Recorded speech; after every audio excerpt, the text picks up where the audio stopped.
There are moments in the long and shadowy history of the British royal family when the carefully polished armor of monarchy completely shatters, exposing raw emotional scars that decades of public relations could never truly heal. Imagine a dimly lit private room inside St. James's Palace late at night, where Prince William stands completely isolated from the world. His forehead rests against the icy glass of a tall sash window, staring blankly into the pitch-black London sky. The stoic, unyielding heir to the throne, known worldwide for his calm precision and unflappable modern leadership, silently breaks down into heavy, desperate tears. This was not just a brief lapse of composure or the result of a long, exhausting day.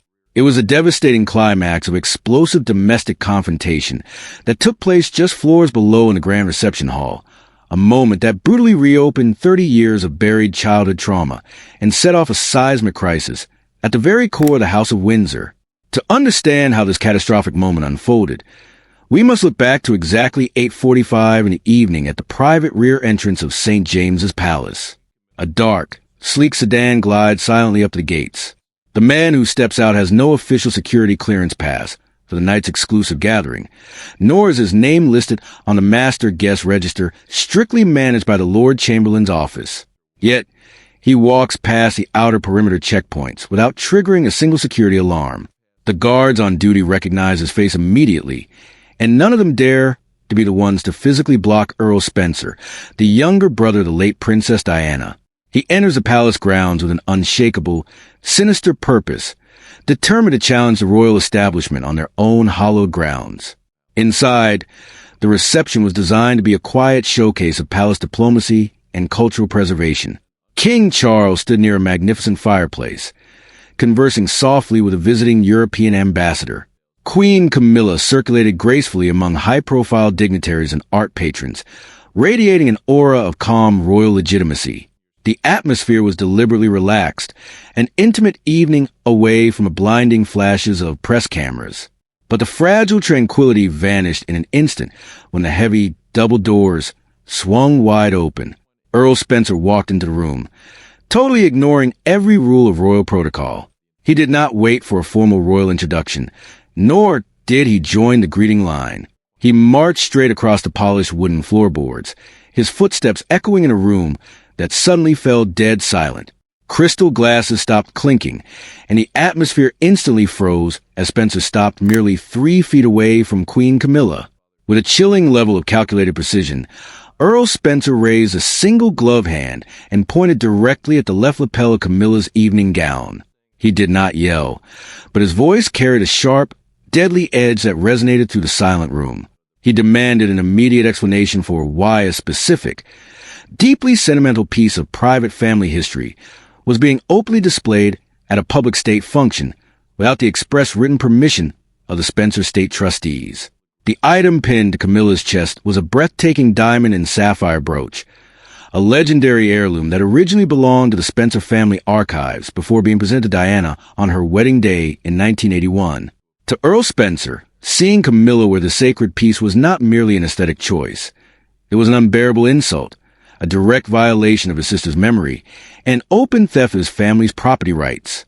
As King Charles stepped forward in a desperate attempt to shield his wife and defuse the explosive confrontation, the palace personal security detail formed a physical human barrier to block the view of stunned guests. Charles demanded that the matter be moved immediately upstairs to a private office, but Spencer stood his ground in absolute defiance, stating clearly that if the court chose to wear private family property in public, they had to be prepared to defend that decision in front of the entire royal court. Meanwhile, standing just a few feet away, Prince William watched the entire nightmare unfold in helpless horror. He saw his late mother's brother publicly attack his stepmother, while his father struggled helplessly to maintain control. The sudden, violent collision of his childhood agony with his modern duty proved overwhelming. Without uttering a single word, William turned on his heel and fled the room, retreating to the solitude of the private state apartments upstairs, where he surrendered to the unbearable weight of his grief. The quiet click of the heavy mahogany door shutting behind Prince William marked the beginning of a far deeper, more dangerous crisis for the House of Windsor. Alone in the dim anteroom of St. James's Palace, William's initial wave of grief quickly hardened into a cold, protective fury. For nearly 30 years, the Prince of Wales had built an impenetrable emotional fortress, balancing his official duties as heir to the throne with the silent burden of his mother's tragic legacy. He had maintained a professional, respectful working relationship with his stepmother, Queen Camilla, understanding her essential role in supporting his father through the grueling demands of the reign. He had even endorsed her public elevation during the final months of the late Queen's life. But seeing her with the iconic Spencer diamond and sapphire wedding brooch ruined that delicate compromise in a single second. It exposed a catastrophic oversight by the palace styling team, who had inadvertently violated a secret agreement William made with his uncle, Earl Spencer, during a private meeting at Althorpe House. William had promised his mother's family that while he would respect the formal hierarchy of the court, Diana's personal, sentimental heirlooms would never be used to legitimize Camilla's public wardrobe. The sudden realization that his own staff had failed to enforce this boundary left William feeling completely betrayed and exposed. Outside the private anteroom door, the administrative machinery of the crown was rapidly spinning into full crisis mode. The king's senior private secretary stood waiting in the dimly lit hallway, holding a classified internal briefing folder, hesitantly knocking on the heavy wooden panel. Downstairs, King Charles was furious about the massive security breach and demanded an immediate lockdown of the event's communication logs. The palace staff was paralyzed, terrified to take any legal or public relations action without knowing where the future king stood on explosive dispute. But William refused to open the door. He stayed near the window, struggling to regain his composure before facing the bureaucratic nightmare waiting outside. His refusal to respond was not merely an emotional retreat.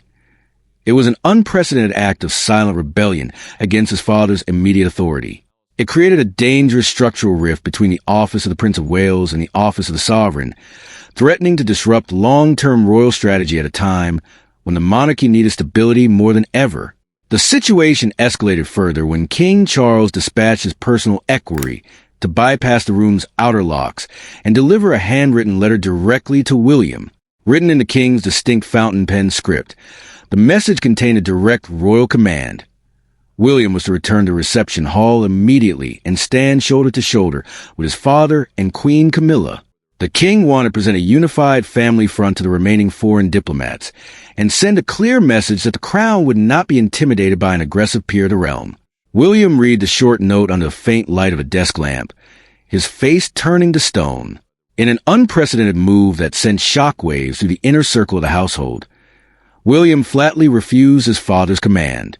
He told the equerry to inform the king that he would not participate in a staged display of family harmony while his mother's memory was being weaponized for a palace public relations strategy. By 11 o'clock that evening, the private anteroom had transformed into an emergency command post for William's most trusted personal advisors. Sitting around a low coffee table, they systematically reviewed the original legal inventory logs from the 1997 royal probate registries to determine the exact ownership status of the disputed sapphire jewelry. William had fully composed himself, his demeanor focused entirely on damage control. He knew that if this property dispute reached the public domain, it would trigger a relentless media storm that would permanently damage both his father's fragile health recovery and his daughter Princess Charlotte's future inheritance rights. However, a far more terrifying discovery was already emerging from Kensington Palace's digital communications team. They detected a sudden surge in encrypted communications coming from Earl Spencer's legal representatives in London. The Spencers were not quietly retreating to their country estate. They were actively drafting a formal statement for press, prepared to reveal the full legal history of the brooch if the palace tried to sweep the incident under the rug.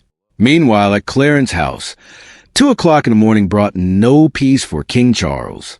The king paced his private study, exhausted and frustrated as he listened to a tense briefing from his chief security officer.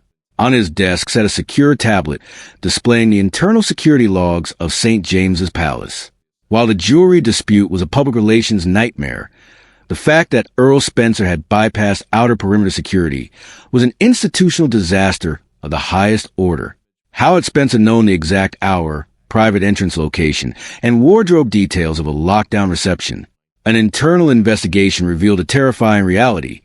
Spencer had received an inside leak from someone working within the Central Palace Secretariat. Someone inside the royal household had intentionally provided Spencer with the intelligence he needed to stage the ambush.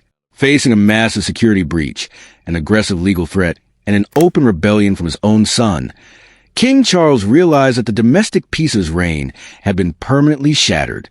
The formal legal packet from Spencer and Associates arrived at the Buckingham Palace registry desk at precisely 9 o'clock the following morning, marked for the immediate personal attention of the King's chief solicitor.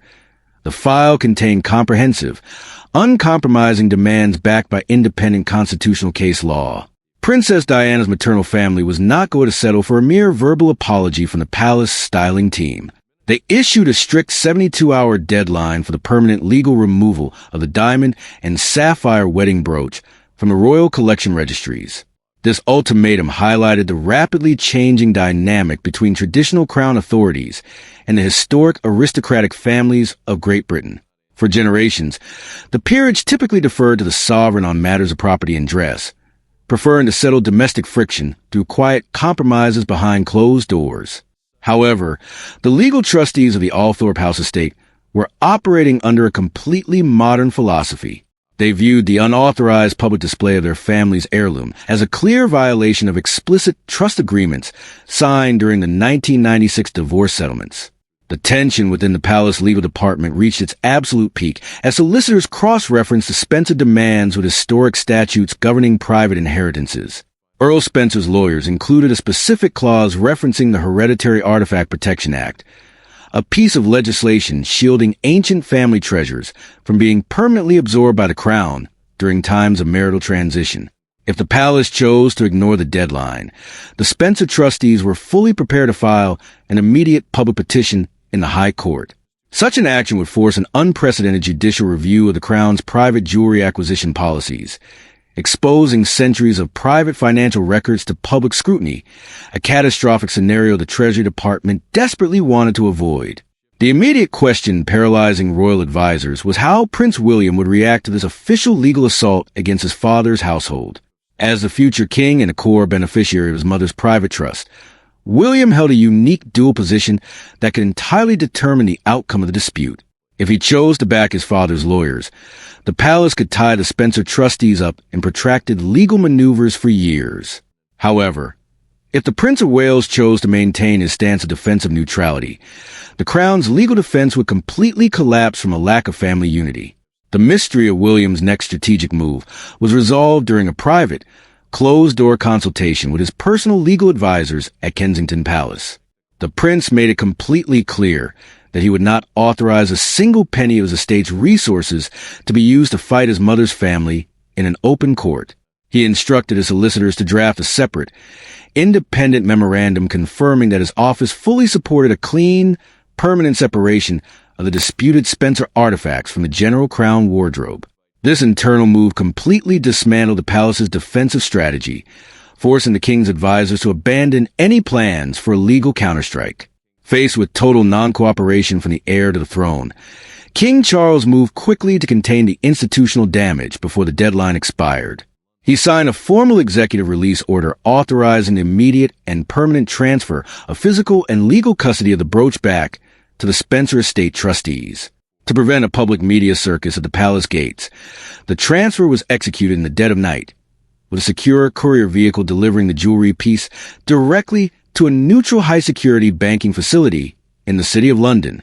The ultimatum had been met, but the tactical surrender left an undeniable, permanent fracture at the very highest levels of the royal household's administrative command. The new schedules confirmed that all joint public appearances involving the Queen Consort and the Prince of Wales had been eliminated from the Autumn Diary. The palace communications team no longer even attempted to project an image of seamless family harmony to the international press packs, preferring instead to manage the family's deep internal divide through a policy of total physical separation. Queen Camilla quietly withdrew several other historic pieces from her active jewelry rotation, choosing to rely strictly on modern, uncontested items to avoid triggering another unexpected confrontation with aristocratic factions. Her inner circle viewed the entire episode as a permanent tactical setback, a realization that despite her high official status as the king's wife, certain corners of the family's history would remain forever closed to her influence. The true resolution of the entire crisis, however, occurred far away from the public gaze within the quiet, private grounds of Windsor Great Park. William arranged a completely unannounced meeting with his uncle, Earl Spencer, to finalize a private family pact that would ensure long-term peace between their respective houses. The Prince of Wales did not bring any official palace advisors or communication staff to the meeting, choosing instead to handle the final logistics of his mother's legacy as a private family matter. During this quiet summit, William secured a binding personal agreement with Earl Spencer regarding the long-term destination of the disputed brooch. Rather than allowing the piece to sit indefinitely in a dark underground vault, the Spencer trustees agreed to formally register the artifact as a future personal inheritance for Princess Charlotte.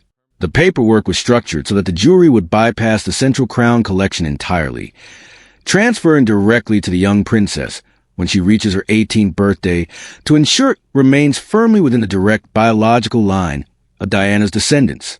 This masterstroke of family diplomacy achieved exactly what the palace's corporate lawyers could not. It satisfied the Spencer family's intense desire to protect their historical legacy while ensuring that a priceless piece of history would eventually return to the direct line of succession. As the autumn mist settled over the long walk at Windsor, the traditional power dynamics of the court had been completely rewritten.